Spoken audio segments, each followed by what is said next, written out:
இந்த வழக்கில் ஏற்கனவே மாணிக்கம் மரண தண்டனை அடைஞ்சது. அந்த வழக்கை மிஸ்டர் ரகுராமன் ஏற்று நடத்தினது உங்களுக்கு தெரியும். அப்பவே தண்டிக்கப்பட வேண்டிய குற்றவாளியும் இப்பதான் கிடைச்சிருக்கு. கேஸை நான் படிச்சு பார்க்கிறேன். தேங்க்யூ. நான் வரேன்.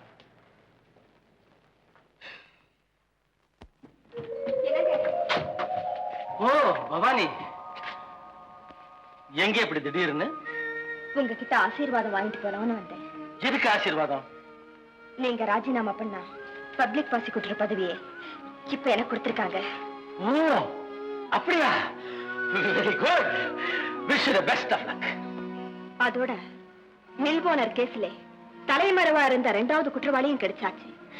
அந்த கேஸை நடத்த வேண்டிய பொறுப்பு எனக்கே வந்துருச்சு. பதவி ஏற்றுக்கிட்டு நான் நடத்த போற முதல் கேஸை என் கண்ணன் ஒரு குற்றவாளி என்ன கோர்ட்டை நிரூபிக்க வேண்டியதுதான். Very unfortunate. பெரிய சோதனை பவானி, பெரிய சோதனை.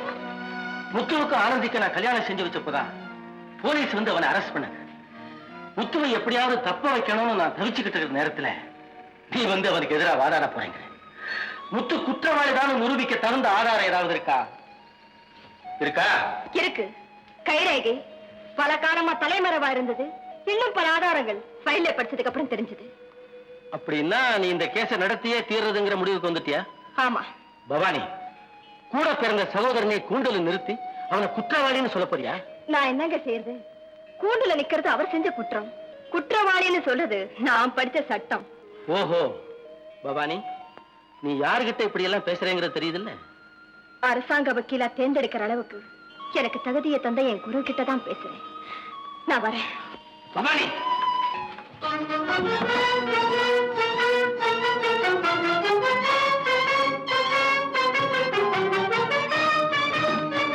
பவானி, இதுதான் உன்னுடைய கடைசி முடிவா? ஆமா. Let us meet in the court.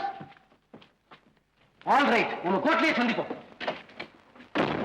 தலைமறைவாக இருக்கிறார். போய் மில்லுக்கு நான் தீ வைக்கல, அவரே தீ வச்சுட்டு நான் வச்சுட்டதா போலீஸ்ல புகார் பண்ணியிருக்காரு. அதனாலதான் நான் தலைமறைவா இருக்க வேண்டிய ஒரு நிலைமை ஏற்பட்டிருக்கு. ஓஹோ, நீங்க தீ வைக்கலன்னா ஏன் போலீஸுக்கு பயப்படணும்? சொல்லுங்க. இந்த கேள்விக்கு நான் பதில் சொல்ல விரும்பல. இந்த சம்பவத்துக்கு பிறகு நீங்க பொன்னம்பலத்தை அடிக்கடி தனிமையில சந்திச்சு அவரை மிரட்டி வந்திருக்கீங்க. கிடையாது. கொலை நடந்த அன்னைக்கு நீங்க அவரை சந்திச்சிருக்கீங்கன்னு சொல்றேன். ஆமா. கொலை செய்யணுங்கிற நோக்கத்திலேதான் நீங்க அவரை சந்திச்சிருக்கீங்க. இல்ல, மில்லுக்கு நீயே தீ வச்சுட்டு என்னால ஏன் பழி போட்ட நியாயம் கேட்க போனேன் பவானி.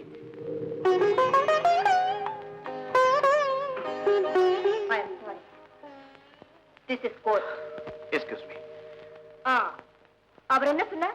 நிறைய குடிச்சிருந்தாரு, பேசுற நிலைமையில இல்ல. ட்ரிங்க்ஸ்ல விஷத்தை போட்டு ஓவரா குடிக்க வச்சு கழுத்தை நிறுத்தி அவரை பேச முடியாத நிலைக்கு நீங்க தான் ஆகிட்டீங்கன்னு நான் சொல்றேன். I object, my lord. முத்துராஜாவை எப்படியாவது குற்றவாளி ஆக்க வேண்டும் என்ற ஒரே நோக்கத்துடன் பப்ளிக் ப்ராசிக்யூட்டர் வாதாடுகிறார். முத்துராஜாவை சில கேள்விகள் கேட்க அனுமதி தர வேண்டுகிறேன். Yes, you may proceed. Mister Muthu, பொன்னம்பலமே மில்லுக்கு தீய வச்சுட்டு பழைய உங்க மேல சுமத்திட்டாரு, அப்படித்தானே? ஆமாங்க. போலீஸ் ரெக்கார்ட்லயே அப்படித்தான் பதிவாயிருக்கு, இல்லையா? ஆமாங்க. நீங்க இந்த குற்றத்தை செய்யலைங்கிறதுக்கு சாட்சியங்கள் இல்ல, தகுந்த ஆதாரங்களோட தான் போலீஸ் சந்திக்கணும். தான் குற்றவாளி இல்லைன்னு நிரூபிக்கப்படுற வரைக்கும் பிடிபடக்கூடாதுங்கிற ஒரே எண்ணத்தினாலதானே இத்தனை நாளா நீங்க தலைமறைவா இருந்திருக்கீங்க. அதாங்க உண்மை. ஆனா பொன்னம்பலத்தை பழி வாங்கணுங்கிற எண்ணம் உங்களுக்கு கிடையவே கிடையாது, இல்லையா? கிடையாது, கிடையவே கிடையாது. நியாயத்தை எடுத்து சொல்லுங்கிற ஒரே எண்ணம் தான் இருந்துச்சு. யுவரானர், மிஸ்டர் ரகுராமன் தன்னுடைய சாமர்த்தியமான வாதத்தால் இந்த கேஸையே திசை திருப்ப பார்க்கிறார். மன்னிக்கணும், பப்ளிக் ப்ராசிக்யூட்டர் பயப்பட வேண்டிய அவசியமே இல்லை. உண்மையை வரவழைக்கத்தான் நானும் பாடுபடுகிறேன். பொன்னம்பலத்தை நீங்க சந்திச்சு நியாயம் கேட்க போன போது அங்க யாரா இருந்தாங்க சொல்ல முடியுமா?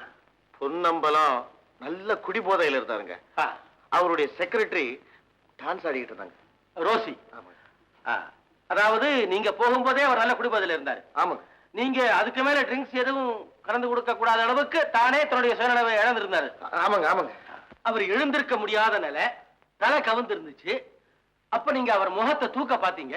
அந்த நேரத்துல உங்களுடைய கை அவருடைய கன்னத்திலையும் கழுத்திலையும் பட்டுச்சு, அதானே? ஆமாங்க. மிலாட், இந்த கேள்வி அவசியம் இல்லைன்னு நான் நினைக்கிறேன். இந்த கேள்வி ரொம்ப அவசியம்னு நான் நினைக்கிறேன் மிலாட். S, proceed.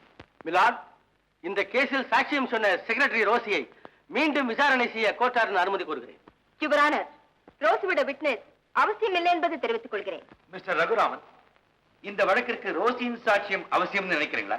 எஸ் மிலா, அந்த சாட்சியத்தில் தான் முக்கியமான உண்மை அடங்கி இருக்கிறது. தயவு செய்து அனுமதி தரும்படி கேட்டுக்கொள்கிறேன். சாட்சி வந்திருக்காங்களா? எஸ், வந்திருக்காங்க. வர சொல்லு. Rosie, Rosie, Rousey.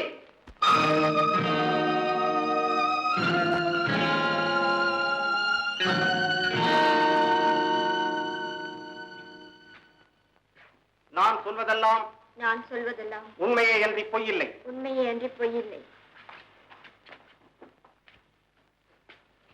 Miss Rousey, 6 மாசத்துக்கு முன்ன உங்க முதலாளிய விஷம் வச்சு கொன்னது மாணிக்கம்னு சொன்னேன். ஞாபகம் இருக்கா? ஆமா, இன்னொரு கைரேகையை பத்தி உனக்கு தெரியாதுன்னு சொன்னேன். நினைவு இருக்கா? இருக்கு. இப்ப அந்த கைரேகை யாருடையதுன்னு சொல்ல முடியுமா? முடியும். I object your honour. Mister Raghu ஒரு புது கதையை ஜோடனை செய்கிறார். Mister Raghu, 1 minute. Miss Rosie, இப்ப தெரியும்னு சொல்றேங்க. இத நீங்க அப்பவே சொல்லிருக்கலாமே. சொன்னா என்ன கொன்னுடுவேன்னு சொன்னாங்க. அதுக்கு பயந்துதான் பழைய மாணிக்கத்தை மேல போட்டுட்டு. இப்ப சொல்லுங்க ரோசி, ட்ரிங்க்ஸ்ல விஷத்தை கலந்து கொடுத்தது யாரு? தைரியமா சொல்லுங்க. அதோ குற்றவாளி கூண்ட நிக்கிறாரே முத்துராஜா, அவர்தான். ரோசி, ரோசி என்ன சொல்றீங்க? நடந்த உண்மையைத்தான் சொல்றேன். ரோசி, முத்துராஜா என்ன பயமுறுத்தி விஷத்தை கலந்து என் கையில கொடுத்து முதலாளிக்கு கொண்டு போய் கொடுன்னு சொன்னார். கொடுத்தேன், அவ்வளவுதான். கனம் நீதிபதி அவர்களே, நீதி இருக்க வேண்டிய இடத்துல அநீதி கொடிகட்டி பறக்குது. ஆனால் இதன் உண்மை எனக்குத்தான் தெரியும். விவரமா சொல்றேன். தயவு செய்து உத்தரவு கொடுங்கள்.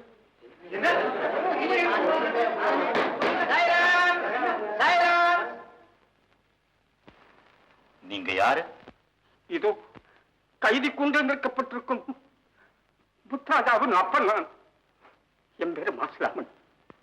நடந்ததை முழுவதையும் நான் விவரமா சொல்றேன். சொல்லுங்க. நீதிபதி அவர்களே, கொலை செய்யப்பட்ட பொன்னம்பலம் எனக்கு 10 லட்சம் ரூபாய் பாக்கி. நான் கொடுத்ததுக்கு எனக்கு எந்த விதமான ஒரு ஆதாரமும் கிடையாது. நான் அந்த பணத்தை திருப்பி கேட்கறதுக்காக போனேன். உங்ககிட்ட நான் எப்போனா வாங்கின பணம், அப்படி ஒருவேளை நான் உங்ககிட்ட வாங்கியிருந்தாலும் ஒரு காசு கூட தர முடியாது.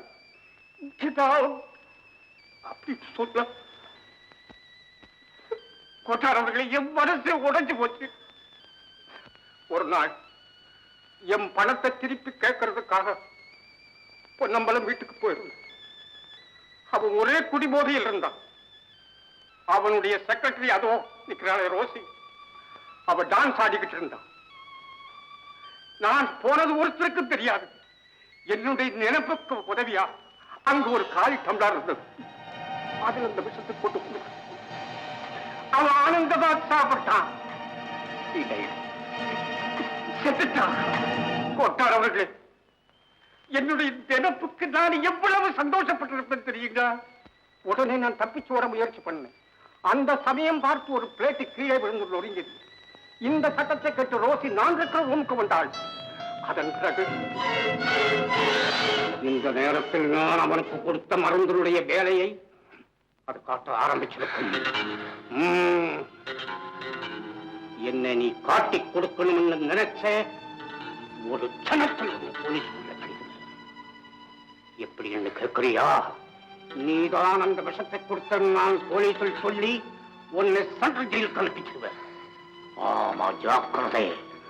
ஆனா இன்னும் அந்த முடிவுக்கு நான் வரல. என்ன கேட்கிறியா? நீ ஒரு பெண், அதுக்காகத்தான் இந்த தொல்லைக்குள்ள நீ சம்பந்தப்படக்கூடாது. தெரியுமா? நாளைக்கு உன்னுடைய வாழ்க்கைக்காக நீ சந்தோஷமாக இருக்க ஒரு லட்சம் ரூபாய் தர்றேன். சரின்னு சொல்லு. சரின்னு சொல்லு ரோசி. சரின்னு சொல்லு. சரி சரி. நீதிபதி அவர்களே, நடந்த உண்மை என்னமோ இதுதான். ரோசி, இப்ப சொல்லு, யாரு விஷத்தை போட்டது? சொல்லு ரோசி, யாரு விஷத்தை போட்டது? நீங்கதான். நீதிபதி அவர்களே, இப்ப நான் சொல்றதுதான் உண்மை. ட்ரிங்க்ஸ்ல விஷத்தை போட்டு எங்க முதலாளியை சாகடிச்சது இவர்தான், இவரேதான். Very good Rosie, very good. மேன்மை தங்கிய நீதிபதி அவர்களே, பயமும் வெறுப்பும் அநீதியின் எல்லைக்கோட்டு கப்பால் அநீதியின் எல்லைக்கோட்டு கப்பால் என்னை இழுத்துச் சென்று இப்படிப்பட்ட ஒரு பயங்கரமான கொலையை தூக்கியது.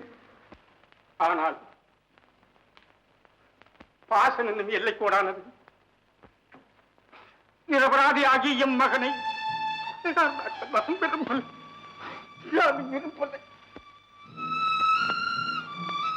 மேன்மை தங்கிய கோட்டார் அவர்களின் நீதி என்னும் எல்லைக்கோடு நினைக்க வேண்டுமானால்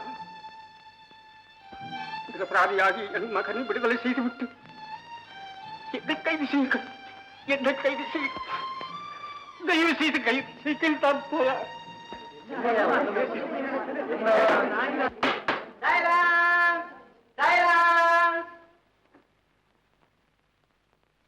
Mr. Raghu, what do you say about this?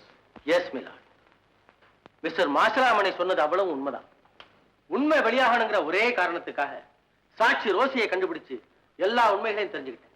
குற்றவாக்காவை அணுகி முத்துராஜாவை கைது செய்ய வச்சு பப்ளிக் ப்ராசிக்யூட்டர் பவானியிடம் ஏற்கனவே எல்லா விஷயங்களையும் சொல்லிட்டேன். முத்துராஜா தான் விஷத்தை கலந்து கொடுத்ததுன்னு ரோசியை சொல்ல வச்சேன். எப்பேற்பட்ட பயங்கர கொலைகாரனா இருந்தாலும் பாசங்கிற எல்லைக்கோட்டை தாண்ட முடியாது. தான் பெற்ற மகனையே கொலை குற்றவாளியாக்கி கூண்டு நிற்க வச்சா உண்மைங்கிற எல்லைக்கோட்டை மிஸ்டர் மாசிலாமணி தொட்டே ஆகணுங்கிற முழு நம்பிக்கையில தான் நாங்க. அதுக்காக எங்களை மன்னிக்கணும். மில்லுக்கு தீ வச்சதுக்கும் பொன்னம்பலம் கொலை செய்யப்பட்டதுக்கும் முத்துராஜாவுக்கு எந்த விதமான சம்பந்தமும் இல்லை. அவரை விடுதலை செய்யும்படி தாழ்மையுடன் கேட்டுக்கொள்கிறேன்.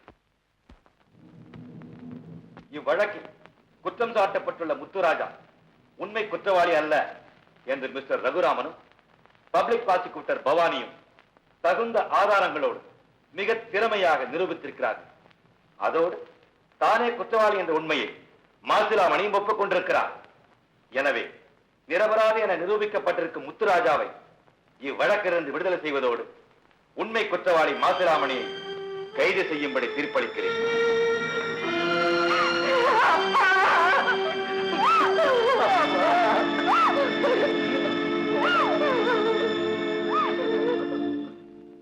அன்பு கொண்டு பார்ப்பதற்கு கண்கள் எல்லை கோடு, ஆசை என்னும் தீபம் கேட்ட உள்ளம் எல்லை கோடு, உள்ளம் எல்லை கோடு.